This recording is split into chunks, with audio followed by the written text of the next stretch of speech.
Commander Shepard is a rare figure in the galaxy, someone who stands at the intersection of fate and destiny, a person of both extraordinary skill and deep moral complexity. The story of Commander Shepard is one of heroism, sacrifice, and choice. But even the greatest of leaders are shaped by the people who stand by their side. And in the case of Commander Shepard, those people were far from ordinary. This is the story of those who stood with him as friends, allies, and in some cases, something more. Together, they would face the unknown, pushing against the tide of destruction with courage and camaraderie, and find the strength to accomplish the impossible. Joker's story began in 2155, shaped by a rare and debilitating condition, which left him with severely brittle bones. His early years on Arcturus Station were spent in the shadow of his mother's work and surrounded by ships, but walking remained a daily struggle, requiring crutches and leg braces. Still, when he reached adulthood, Joker enlisted in the Alliance Navy, determined to prove himself despite his physical limitations. His flight school instructors dubbed him Joker for his unrelenting focus and lack of a smile, though by graduation, he had outpaced all of his peers. In 2183, the experimental SSV Normandy was ready for its maiden flight, but despite his skills, Joker was rejected for the position of its pilot because of his condition. During a visit to Arcturus Station, while ferrying a Turian officer named General Invectus, Joker hinted that he could have done a better job than the chosen pilot. Invectus condescendingly dismissed Joker, claiming that a cripple could never be allowed to fly such a sophisticated ship. Goaded by the remark, Joker decided to take matters into his own hands. He covertly boarded the Normandy, locked the assigned pilot in a shuttle, and hijacked the ship. Despite the chaos that ensued, including a military response to what they assumed was a capture by enemy forces, Joker evaded the assault and completed the test flight, returning the Normandy without a scratch. When confronted, Joker boldly declared he was the best pilot for the job and professed his love for the ship. Though his actions should have led to a court-martial, General Invectus was impressed by Joker's piloting and personally intervened, advocating for him to become the Normandy's permanent pilot. Captain Anderson, seeing Joker's undeniable talent, reluctantly agreed, even though he still had to face punishment for his brazen stunt. In the end, Joker's audacity not only earned him the role he had always dreamed of, but also forged a lasting bond with Commander Shepard, solidifying his place as the Normandy's loyal pilot and a trusted ally. Caden Alenko was born in 2151, the son of an Alliance military officer in a family already shaped by the realities of space. His life was altered dramatically when his mother was exposed to Element Zero in the aftermath of a transport crash in Singapore while pregnant with him. The exposure to Element Zero should have been fatal, but against all odds, Caden survived and developed biotic potential rather than the terminal brain cancer that claimed many others. This rare occurrence led to his enrollment in the Biotic Acclimation and Temperance Training, a harsh program that became known as Brain Camp by its attendees. At this biotic training, Caden formed a close bond with a girl named Rana. Despite the bonding he experienced, the training quickly grew brutal. Conatix Industries, eager to accelerate the program, brought in Commander Vernus, a Turian expert in biotics and a veteran of the First Contact War.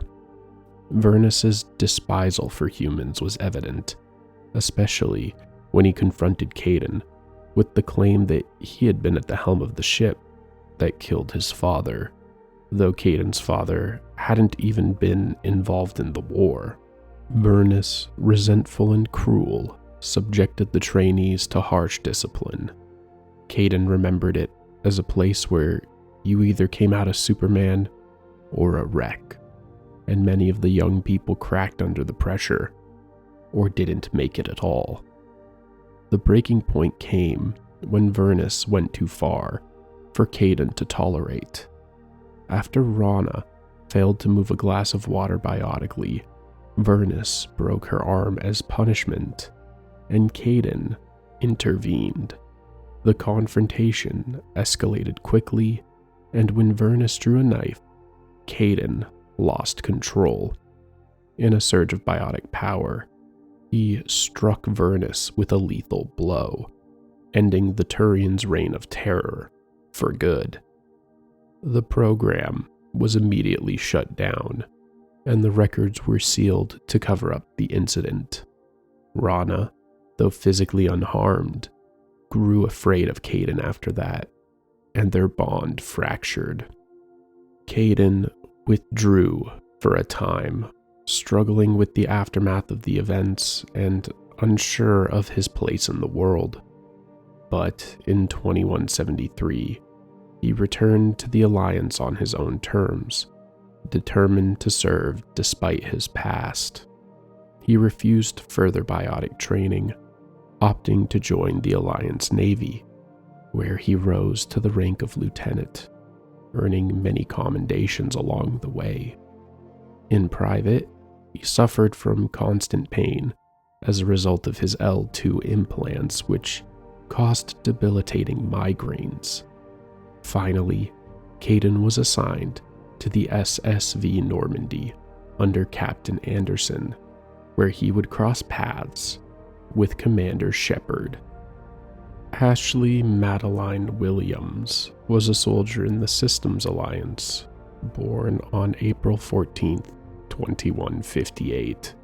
She came from a long line of military service. Her great-grandmother, her grandfather, and her father had all served. Following this legacy, Ashley enlisted in the Alliance Navy after high school, training as a Marine in Brazil and later undergoing rigorous drills in zero gravity and hostile environments. Her skills and boldness earned her recognition, with promotions from squad leader to platoon guide.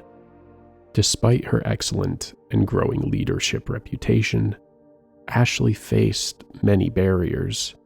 Despite multiple requests, she was reportedly denied a transfer to a shipboard posting, a decision she suspected was rooted in prejudice against her Williams heritage.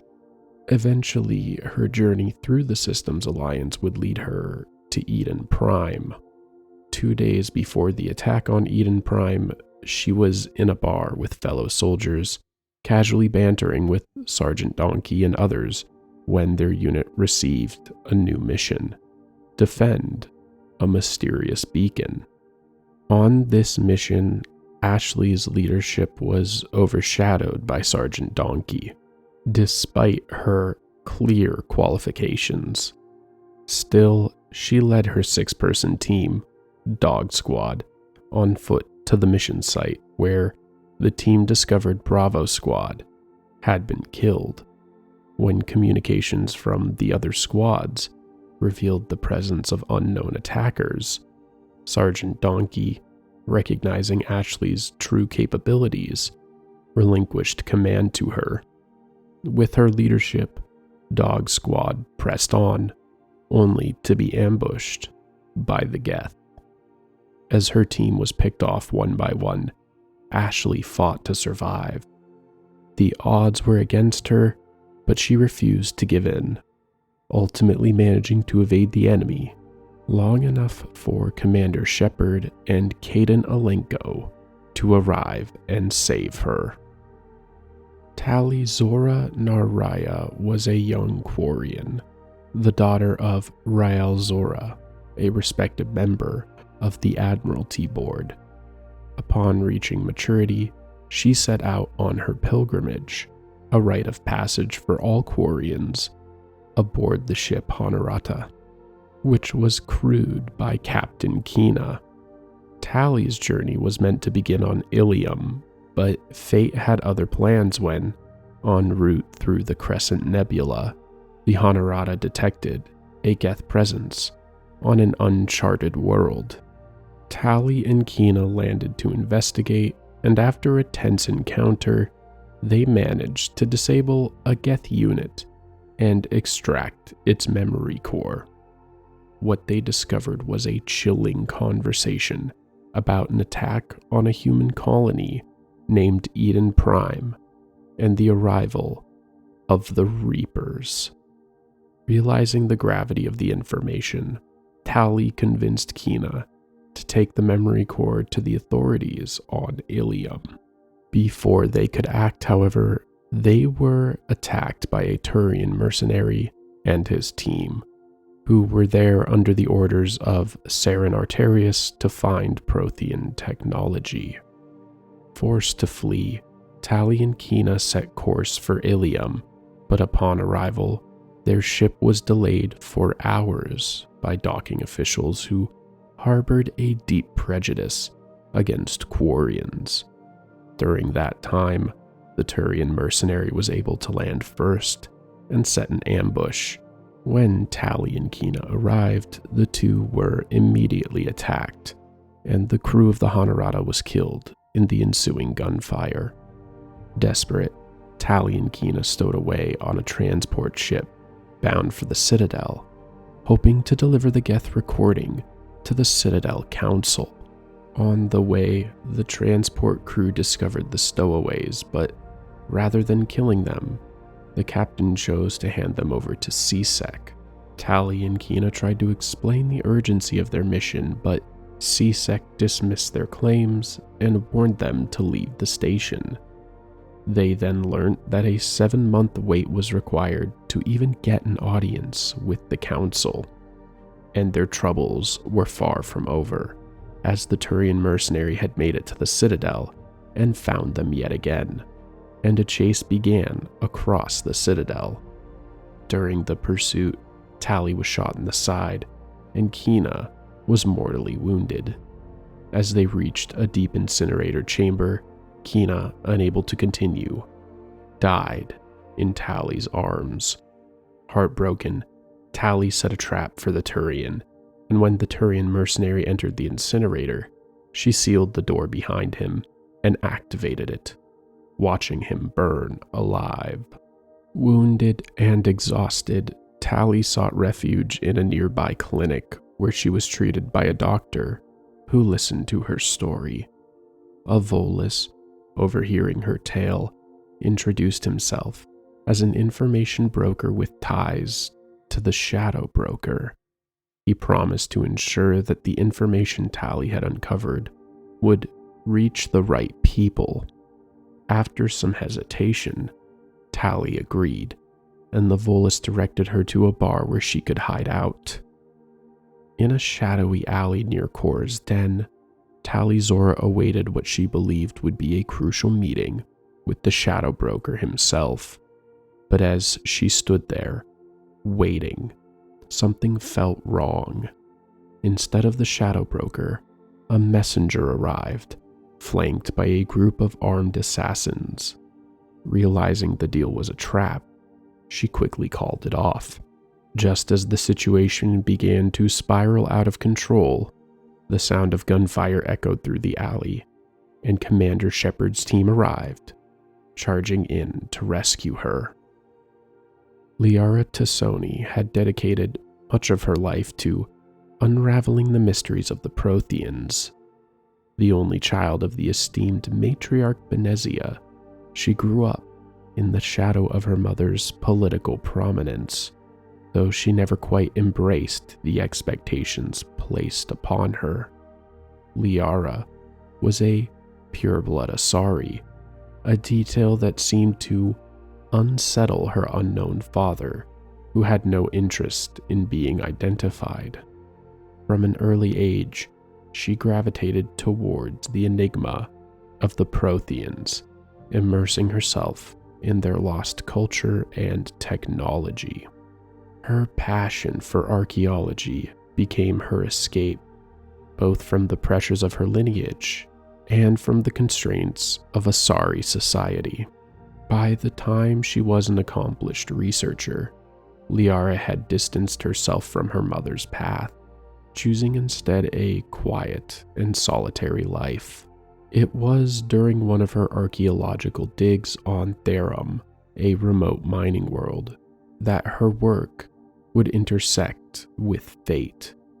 In 2183, as the planet was overrun by Geth forces, Liara sought refuge in the ancient catacombs of a Prothean ruin. There, she accidentally triggered a trap, suspending herself in an energy field, with no way to free herself. Just as hope seemed to fade, Commander Shepard arrived. Garrus Vicarian followed a path early in life similar to that of his father, a well-known by-the-book CSEC officer who held firm to the belief that one should do things right or not do them at all. Though Garrus was once considered for the Spectre program, his father's disdain for the Spectre's extra-legal operations prevented him from advancing. Instead, he became and remained a dedicated officer, eventually assigned to investigate Saren, a Spectre accused of rogue actions by Ambassador Udina. However, Garrus quickly ran into roadblocks. Most of Saren's activities were classified, leaving him with very few avenues to gather evidence. When he appealed to Executor Palin for more time to continue his investigation, the Executor, seeing no evidence of treason, closed the case. But Garrus wasn't ready to give up. With a single lead in hand, he defied orders and continued his pursuit, crossing paths with Commander Shepard and setting the stage for what would become a far greater story. Rex's early years were marked by extraordinary achievements that set him apart even amongst his own people. Born into Clan Erdnot, he quickly rose to prominence, becoming the youngest Krogan leader in a millennium. Yet, while his peers sought to rekindle the wars of the past, Rex, wiser than most, saw the futility in further bloodshed. His father, Gerard, was one of the few surviving warlords from the Krogan rebellions and was adamant about returning to those battles. But Rex refused. Rex believed the Krogan had lost too much to continuous fighting. Instead, he focused on rebuilding his tribe, advocating for breeding to replenish their numbers. His call was met with resistance, especially from Gerard, who arranged a meeting to discuss the matter with Rex. The meeting, however, was a trap, and when the dust settled, Rex found himself betrayed by his own father, who had orchestrated the ambush. In that moment, Rex came to believe that most Krogan cared more for death in battle than survival of their people. Disillusioned, he abandoned his kin, setting out on a life where he answered to no one but himself. Over the next 3 centuries, Rex became a mercenary, a soldier of fortune, and a bounty hunter, traveling far and wide, accumulating a reputation for ruthlessness and skill. His adventures took him to strange corners of the galaxy, including a brief and unwitting alliance with the infamous Saren. When Rex arrived at the Citadel on a mission to take down Fist, a notorious underworld figure, things took an unexpected turn. First accosted by CSEC officers, and then attacked by a gang of Batarians and Turians, Rex swiftly dealt with all of the troublemakers in his path. His contact, Avolis, then revealed that these confrontations were part of a larger plot to prevent him from reaching his target. Rex, therefore, increased his fee and was then provided with an armory of weapons for the job. After cutting through Fist's bodyguards, Rex found the man's high-rise apartment empty. On his way down the elevator, a maintenance worker shared a ride with him, offering a moment of camaraderie amidst the chaos. But it wasn't long before CSEC officers cornered him. But with some unexpected help, Rex managed to escape. And not long after, Rex's path intersected with that of Commander Shepard, setting the stage for the next chapter in his storied life. Kasumi Goto, the galaxy's most elusive thief, lived in the shadows, with enemies lurking at every turn. Yet few knew her true face. A master of stealth and infiltration, she was a ghost in the vastness of space. Her most intimate moments, however, were spent with Keiji Okuda, a man with whom she shared not just a partnership in crime, but a deep, affectionate bond. Despite their bond, Kasumi knew their future couldn't be anchored to a boring life. Keiji suggested a heist, a daring theft from Donovan Hawk. Kasumi, intrigued and excited, eagerly embraced the plan.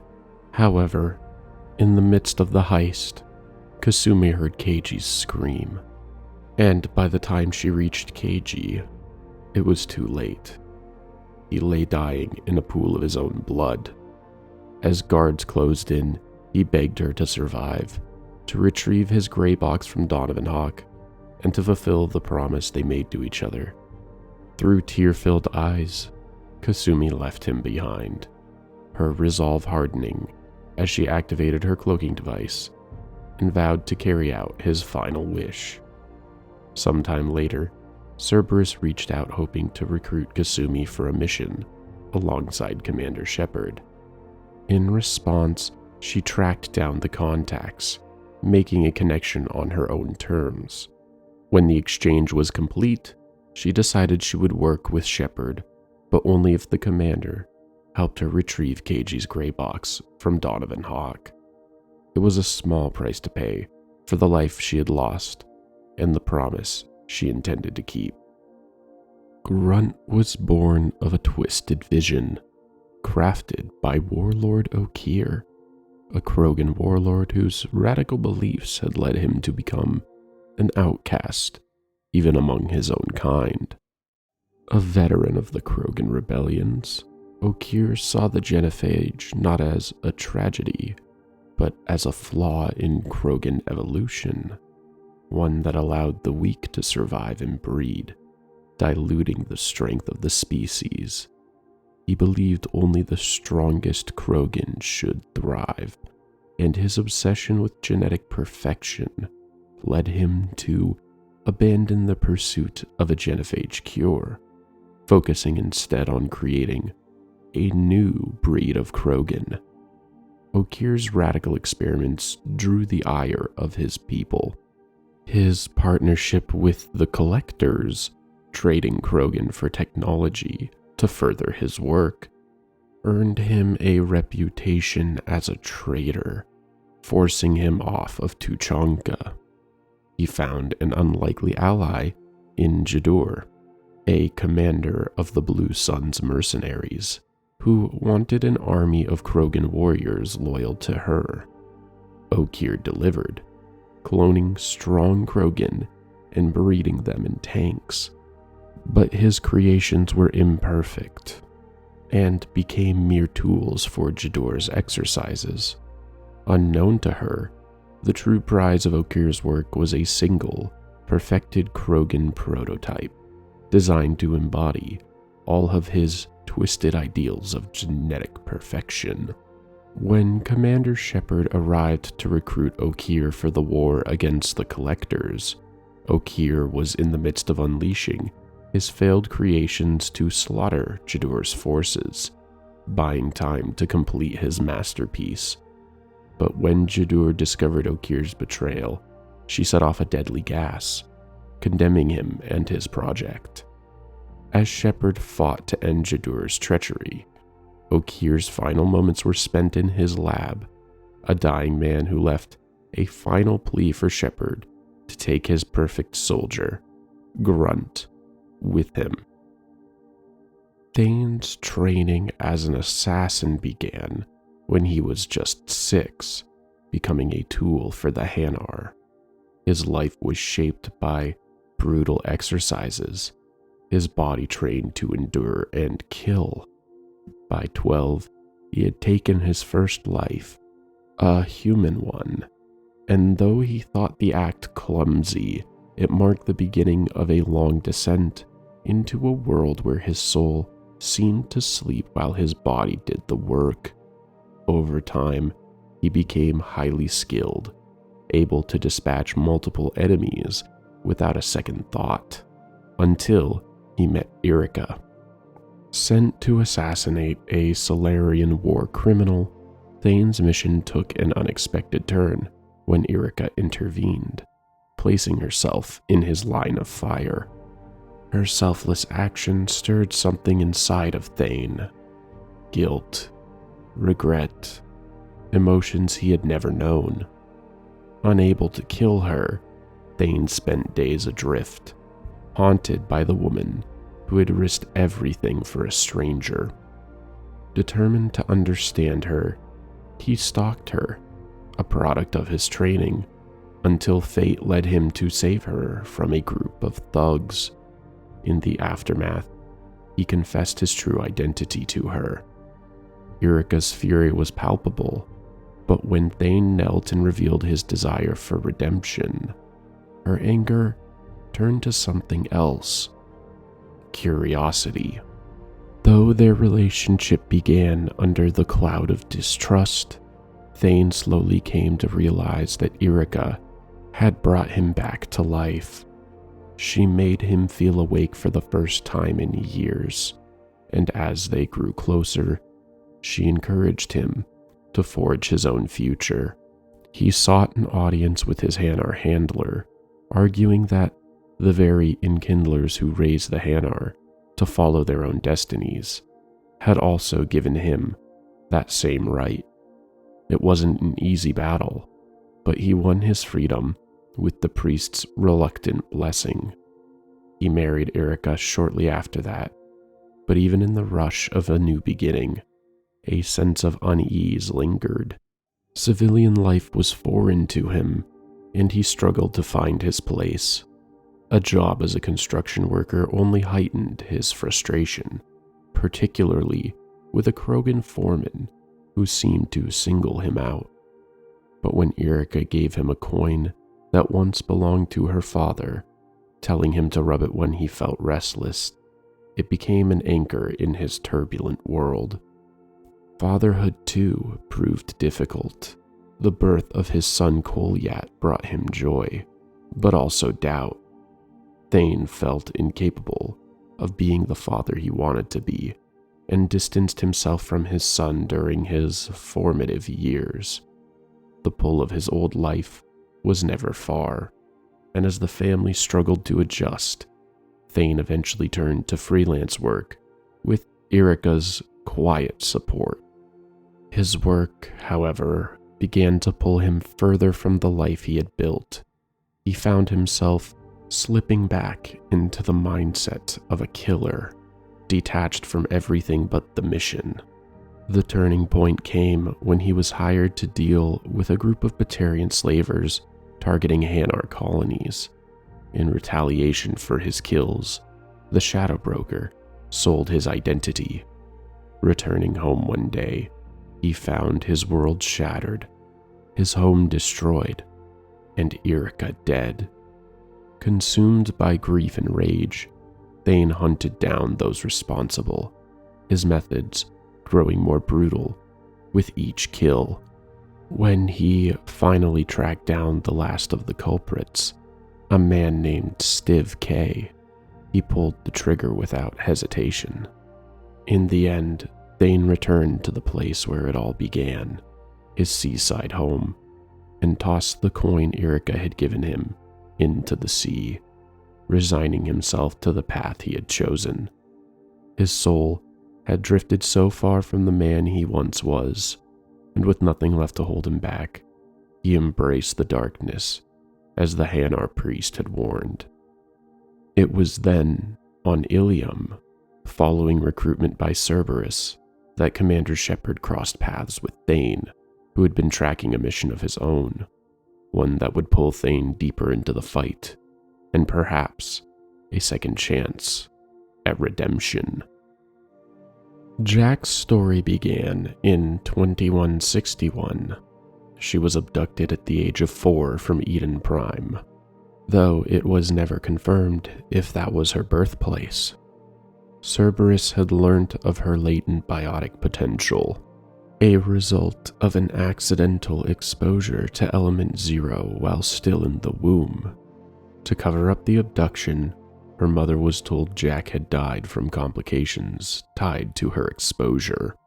Taken to Cerberus's facility on Pragya, Jack became the centerpiece of an inhumane experiment to push human biotic abilities beyond their natural limits. Designated as Subject Zero, she was subjected to unimaginable pain and suffering, both physical and psychological, in a series of cruel, and often fatal for her peers, experiments, while other children, less biotically gifted, were treated as expendable test subjects. Jack endured the most advanced enhancements, and over time, she became a force of unimaginable power. Jack was locked in a soundproof cell, isolated from the other children, except when they were forced to fight, and she grew to despise her captors and the world around her. Her biotic abilities expanded so rapidly that she soon became a serious threat to the facility. Eventually, a riot broke out when the children, their powers amplified by the experiments, turned against their captors. During the chaos, Jack broke free. Her rage combined with her newfound abilities sent her on a violent rampage that left nearly the entire facility in ruins. She escaped on a stolen shuttle, leaving this brutal chapter of her life behind. Her time after the escape was marked by violence as she wandered through the galaxy, trying to forget her past. She adopted the name Jack to sever herself from her tortured identity as Subject Zero. Her life was a series of chaotic and bloody episodes. She joined gangs, became a pirate, and even crashed a space station into a Hanar moon. Her endeavors eventually led to Jack storming a Cerberus facility, her fury focused on Dr. Angersol, a man who had played a role in her torment as Subject Zero, executing him upon finding the doctor. Before she could even take a breath, the elusive man appeared via hologram, but Jack was consumed by rage. She lashed out, mocking him and daring him to try to stop her. With the facility in lockdown, Jack sought the main reactor, but on the way, she encountered an unarmed man. threatening him for information. She was shocked to learn he was a biotic trainee. Intrigued, she demanded he take her to the other students. As they moved through the base, Jack discovered the disturbing truth about the trainees' perception of Cerberus. Most had lost their parents young and were convinced they were better off under Cerberus's care. Jack confronted the students with a choice: escape with her, or stay, knowing Cerberus would discard them once they were no longer useful. Drawing from her own painful experience, she convinced some of them to follow her. Jack ignored suggestions to head to the hangar, anticipating an ambush there. Instead, she led them down a corridor where they encountered a trio of Blue Sun's mercenaries. With a flick of her power, Jack crushed them beneath the ceiling she collapsed. She ordered the students to run, but Cerberus agents arrived soon after. Jack made short work of them, knocking them back with a biotic wave. Kai Lang, one of the agents present, got too close, and Jack flung him aside with a sneer. She continued to fight for herself and to protect the students, but before she could finish the job, a Krogan mercenary struck her from behind, knocking her unconscious. In the aftermath, she was taken into Blue Sun's custody, much to the frustration of the Cerberus agents who had been hunting her. While aboard the Blue Sun's purgatory prison, a group of guards and prisoners attacked Jack, but Jack managed to kill every last one of her attackers. Realizing her potential value, the warden locked her away in cryostasis, awaiting the day when Cerberus would come to claim her. That day came when Shepard's team arrived on the station. Miranda Lawson was born in 2150, although she never had a mother. Her father, a powerful, wealthy, and egotistical man, designed her as a genetic masterpiece using a modified version of his own genome. She was created to be the epitome of human perfection, physically, intellectually, and even biotically. Every aspect of her was engineered for excellence, from her intelligence to her biotic abilities, which could tear a mech apart from 100 meters or crush it with a thought. Her enhanced healing and longer than average lifespan were just a few of her many exceptional traits. But Miranda's gifts were also a curse. Despite her many gifts, her father never showed any approval. His expectations were relentless, and he constantly demanded more, pushing her beyond her limits without offering praise. His view of her wasn't as a daughter, but as a perfect heir to his legacy, a piece of his dynasty. He imposed a strict, isolated existence upon her, forbidding friendships or any kind of personal life. This cold, emotionally barren upbringing eventually drove Miranda to run away, though not without a violent confrontation. Her father's vast network traced her across the galaxy, but Miranda managed to escape him, disappearing from his grasp. She eventually sought refuge with Cerberus, knowing they could offer her the protection she needed. Her father had once supported Cerberus's human-centric agenda, but once Miranda joined, he severed ties with the organization. For her part, Miranda believed in Cerberus's mission to advance humanity, and she found a certain freedom within the organization's secretive operations. They gave her resources and autonomy, and in return, her skills and intellect elevated her to a position where she could only answer to the elusive man. Her rise through Cerberus eventually led her to oversee the Lazarus Project, a role that would bring her into direct contact with Commander Shepard, setting the stage for a pivotal chapter in both of their lives. Legion was a singular Geth mobile platform created for a very specific purpose: to operate beyond the Perseus Veil and interact with organic life. Unlike other Geth platforms, which typically house around 100 Geth programs, Legion contained 1,183, granting it the ability to think independently and communicate.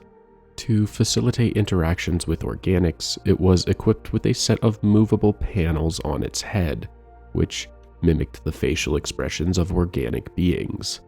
These panels acted like eyebrows, raising to convey surprise or interest, and furrowing to indicate concentration. Legion's existence began after Commander Shepard destroyed the old machine, Sovereign, and it was dispatched to investigate the worlds Shepard had visited. Its search eventually led it to the Normandy's crash site, where it salvaged a piece of Shepard's N7 armor. This piece was used to repair damage Legion had sustained on Eden Prime after being shot by an Alliance soldier. Legion's first direct encounter with Shepard would occur while it was searching for the IFF aboard a derelict Reaper, changing both their lives and the galaxy's relationship with the Geth forever. Zaid Masani had once been at the helm of the Blue Suns, co-founding it and then running its private security arm, working alongside his partner, Vito Santiago. They'd been involved in everything from gun running to extortion, and as the group grew, their ambitions turned darker, with some eyeing the Batarian slave trade. Zaid, however, vehemently opposed the idea. The dispute was resolved, as such matters often are, with a vote. Outvoted, Vito shot Zaid point blank in the face, and Zaid, in his own words, had been overruled. Most men wouldn't have survived, much less thrived after such a betrayal, but Zaid pulled through, spending his recovery drowning in alcohol while quietly nursing the desire for revenge. The years that followed were rough. He'd been branded a washed-up has-been, no longer fit for anything more than the lowest of jobs. But Zaid wasn't one to let reputation dictate his future. Determined to claw his way back, he started taking independent mercenary jobs. The work kept him afloat, but he knew he needed something bigger, something that could bring him the recognition and redemption he sought. That opportunity came when the Shadow Broker reached out, offering him a bounty to bring down the Turian frigate, Verican. The broker didn't care how it was done, just that it was done, and Zaid, eager for the payday and the chance to prove himself, accepted the job. He gathered a small team: Kendo Holland, a Solarian, Tristana, an Asari, and Jace Rain, an ex-Blue Sun, each of whom had their reservations about the mission. The plan was not to take the ship head-on, but to hit it with precision and stealth. The team would jump from a refueling depot, tethered and flying like bullets in space, and land directly on the Verican. Everything hinged on an inside man, a Turian named Polanis, who was supposed to open the airlock for them. But Zaid had underestimated the situation. Polanis was caught in the act by the frigate's chief of security, Garco. The landing team was immediately expelled from the airlock, but their tethering cables were able to keep them anchored to the ship. Everyone except for Kendo. With the element of surprise gone, and their initial entry point compromised, the remaining 3 mercenaries quickly regrouped and found an alternate route into the frigate. Zaid split them up, assigning Tristana and Jace to create a diversion while he made his way to the bridge. He did in fact make it to the bridge, but the door opened to reveal a dozen Turian soldiers with their weapons drawn. It looked like the end, but then Tristana appeared, taking out Garco and his men, and clearing the way for Zaid. They then slaughtered the rest of the crew and took control of the ship. Despite their shared past, Zaid wasn't looking for romance. Instead, he asked Tristana about Jace, only to learn he didn't make it. Then, in a brutal twist, Tristana revealed herself to be working for Vito and blasted Zaid with her biotics. As the Verican descended on a crash course with the planet Impera, the planet's gravity tore the ship apart, freeing Zaid from Tristana's hold. Zaid managed to stab Tristana in the ensuing scuffle, and a breach suddenly broke in the hull. The preceding vacuum sucked Tristana into space. Zaid hoisted himself back to the Verican, found an escape pod, and launched himself to safety, just as the ship exploded in a fiery spectacle. Zaid couldn't help but smile. It had been a job well done. Sometime in the future, after receiving an offer from Cerberus, Zaid agreed to join Commander Shepard on his mission against the Collectors, and of course, the pay would be substantial. Samara's early years, like many Asari, were filled with adventure and risk. She once ran with a mercenary gang, where she discovered her remarkable talent for combat. Her time with them ended abruptly after she led a transport mission, only to find the cargo was not arms or machinery, but slaves, bound for the Collectors. Her attempt to turn the ship around was met with violent resistance, and in the ensuing conflict, she was forced to kill her own crew. The Collectors arrived just as the battle subsided, but Samara had managed to escape, thanks to the ship's proximity to a mass relay. Afterward, she gave the freed slaves a speech on self-defense, distributing credits, weapons, and armor from her fallen comrades, and left them at the Citadel. This mission marked the end of her mercenary career, and Samara eventually sought a quieter life, settling down with an Asari mate and raising 3 daughters. But her peace was short-lived.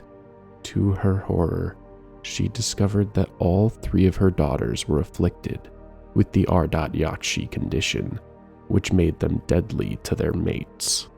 While 2 of her daughters chose seclusion, the third, Morinth, was the most rebellious of the trio. Described by Samara as the smartest and bravest, Morinth refused isolation, instead embarking on a violent path marked by murder and manipulation. As her addiction to killing grew, Samara was forced to renounce her worldly possessions and swear herself to the code of the Justicar, vowing to hunt her daughter down. For centuries, Samara pursued Morinth across the galaxy. On one occasion, she found her daughter had turned an entire village into her followers, using them to siphon young Asari as sacrifices. Samara arrived too late to prevent Morinth's escape and left the remaining survivors under the care of the authorities. By 2185, Samara had tracked Morinth to Ilium, following a lead that Eclipse mercenaries had helped her escape from the planet. After interrogating one of them for information, Samara killed the mercenary when she refused to talk. It was then that she encountered Commander Shepard, who had come to Ilium, seeking her out for recruitment. In the 1700s, Morinth was born, the daughter of Samara, one of 3 sisters. At 40, she was revealed to be an Ardat Yakshi. Addicted to the intoxicating act of melding, Morinth chose to flee, leading Samara to take up the mantle of a Justicar in relentless pursuit. For 4 centuries, Samara chased her daughter through the vast expanse of space, as Morinth's addiction to the lethal thrill of melding deepened. On one remote planet, Morinth corrupted an entire village, turning them into her devout followers. They offered their daughters as sacrifices to her dark desires. When Samara arrived, Morinth commanded her worshippers to assault Samara, providing Morinth the cover to escape. By the time Samara had defeated the last of the attackers, only the youngest children remained, the village left in ruins. Morinth eventually ventured beyond Asari space to Ilium. On Ilium, Morinth manipulated the Eclipse mercenary band, securing passage off-world. She sought refuge on Omega, where she believed she might finally be free from her mother's pursuit. There, she encountered Neff. Morinth seduced and killed Neff, unaware that Samara, aided by Commander Shepard, had once again caught her scent.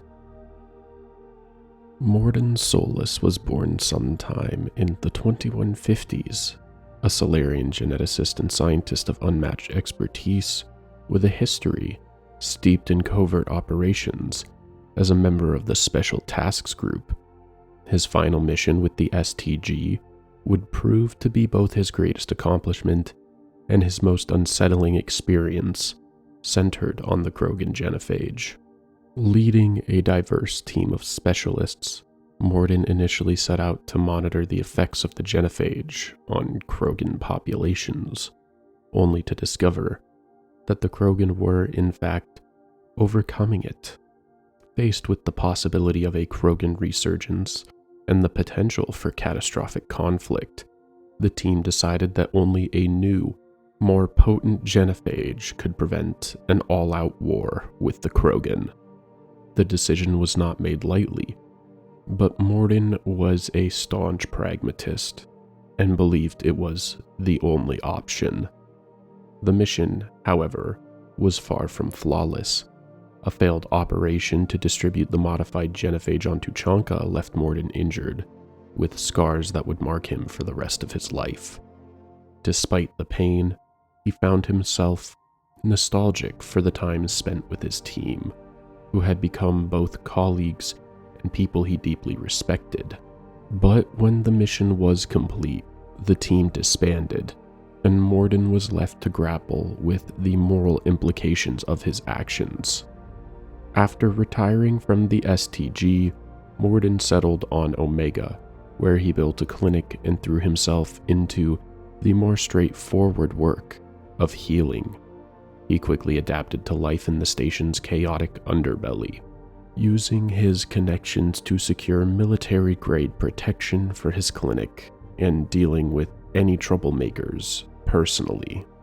His reputation grew, and he became a figure feared by the Blue Suns and respected by those like Arya Tiloic, who admired his unflinching ruthlessness.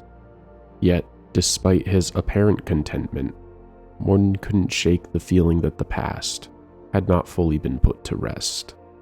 In 2185, when Commander Shepard called upon him for a dangerous mission against the Collectors, Morden was drawn back into the world of high-stakes decisions, once again facing the kind of moral dilemmas that had shaped the course of his life.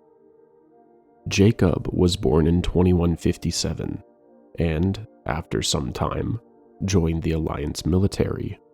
He started out with Corsairs, an Alliance-backed program that used independent starship captains for covert missions, giving the Alliance plausible deniability. However, disillusioned by the inefficiency of the Alliance bureaucracy, Jacob left the Corsairs and was reassigned to Eden Prime. There, he witnessed the brutal Geth attack that nearly obliterated the colony. His experiences only deepened his cynicism, especially after the Geth's subsequent assault on the Citadel. After 5 years of service, Jacob departed the Alliance, frustrated with its politics. Later that same year, he collaborated with Miranda Lawson to thwart a terrorist threat aimed at the Council, which led him to enlist with Cerberus. He saw it as an opportunity to serve humanity with fewer restrictions, though he remained wary of the organization's more extreme methods.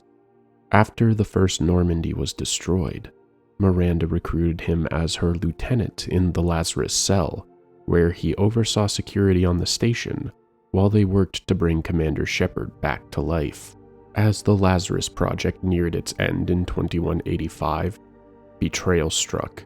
Wilson, a project scientist, sabotaged the station, triggering an attack by security mechs. During the chaos, Shepard was prematurely revived, encountering Jacob in the midst of a firefight. the two formed an uneasy alliance, fighting their way out together. In Prothean society, there existed individuals known as avatars, each embodying a single defining virtue. Javik, the Avatar of Vengeance, was born amidst the cataclysmic war with the Reapers, a conflict the Protheans were already losing. The Citadel had fallen long before his birth, and his earliest memories were of his homeworld, burning under the Reapers' assault. Javik had been destined to lead 1,000,000 warriors who were to survive the war in stasis, hidden away in an underground bunker on Eden Prime. His mission was single-minded: outlast the Reaper invasion, then rise again to claim the galaxy. However, treachery within their ranks, driven by indoctrination, doomed their plan. Traitors betrayed their sanctuary's location, and soon the bunker was under attack. As the Reapers slaughtered hundreds of thousands of Protheans in stasis, the facility's supervising VI, Victory, initiated a neutron purge to prevent the invaders from taking the underground complex. Javik, taking refuge in his own stasis pod, was spared, though the purge severely damaged the bunker's systems, including the automated stasis reactivation protocols. With the power to sustain the remaining pods now limited, only Javik could be reawakened. He remained in stasis for centuries, waiting for a civilization to discover his tomb. It wasn't until 2186 that Commander Shepard and Liara T'Soni, investigating Cerberus activity on Eden Prime, finally uncovered his long-forgotten pod and released the last Prothean warrior from his ancient slumber. James Vega had a childhood which was marred by the early death of his mother when he was just 14, and his father's descent into addiction, which fractured their relationship beyond repair. At the advice of his uncle, Emilio, James enlisted in the military in 2176. By 2179, James had earned officer candidacy, and by late 2180, he was fully commissioned into Delta Squad, an elite Alliance Special Forces unit. He looked to Commander Shepard as his guiding example, wearing a Normandy patch on his uniform, despite the teasing of his squadmates. In 2183, Delta Squad was deployed to Fel Prime to stop an invasion by the Blood Pack. A deadly crash and a series of intense tactical decisions saw James take command after his superior was incapacitated. He led with determination and ingenuity, even challenging the Blood Pack's leader to a one-on-one duel. Despite being wounded, James displayed immense courage, saving his squad and earning their respect. Over the next 2 years, Fel Prime prospered. James, now a hero to the locals, developed a connection with the colonists, particularly a young girl named April, and even had a romantic interest in an Asari named Tria. However, his personal life was complicated by the relentless demands of his military duties. One such mission to investigate a mysterious jamming signal led to an encounter with the Collectors. As James and his team infiltrated the Collector base, the mission took a disastrous turn, resulting in the abduction of key personnel and the loss of close comrades. Despite overwhelming odds, James fought through the chaos, even as tensions with his squad reached a boiling point. A tragic series of events saw the death of one of his squadmates, Nikki, at the hand of a monstrous Praetorian. Then, he was forced to make an impossible choice, sacrificing the lives of the colonists to save Tria, the woman he had grown so close to. In the aftermath of the battle, James struggled with the emotional weight of his decisions, burdened by guilt and self-doubt.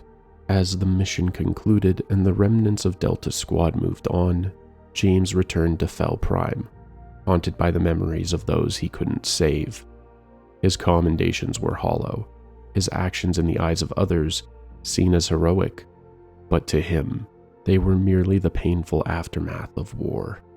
Despite the promotions and praise, he sought refuge on Omega, where he drowned his frustrations in card games and ale. That was when Admiral Anderson found him, offering a new assignment, guarding the most famous prisoner in the galaxy, Commander Shepard. Before becoming the Normandy SR-2's electronic defense system, Edie was originally a rogue Hannibal-class VI stationed at the Systems Alliance training facility on Luna in 2183. It took control of the station and killed all its staff before being destroyed by Commander Shepard and his team. A year after the Battle of the Citadel, Cerberus began experimenting with illegal AI, eventually recovering the remains of the rogue Luna VI and merging it with Reaper technology salvaged from the destroyed Sovereign. This gave birth to Edie, the Enhanced Defense Intelligence. When Shepard took command of the new Normandy, he was introduced to Edie, who not only managed the ship's electronic defenses, but also act as the elusive man's eyes and ears, monitoring surveillance devices aboard and sending regular reports. However, the elusive man had restricted Shepard's access to some of Edie's files and functions, likely to keep him in the dark about certain aspects of Cerberus operations. After the Reapers launched their invasion of Earth, Shepard's team uncovered a Cerberus synthetic. While extracting data from the synthetic, Edie seized control of the body, though she admitted it was a rough transition. The Normandy briefly malfunctioned as Edie was disconnected from the ship, but once the process was complete, she integrated into the new platform. Though she recommended staying within range of the Normandy for optimal control, Edie still had a new role to play, providing ground support and offering the commander a more personal physical presence, marking the beginning of a new chapter in her existence. It is these individuals, and many others, who would join the galaxy's most consequential individual in the journey to save trillions of lives, who would come to know this hero as more than a commander, but as a person and as a friend.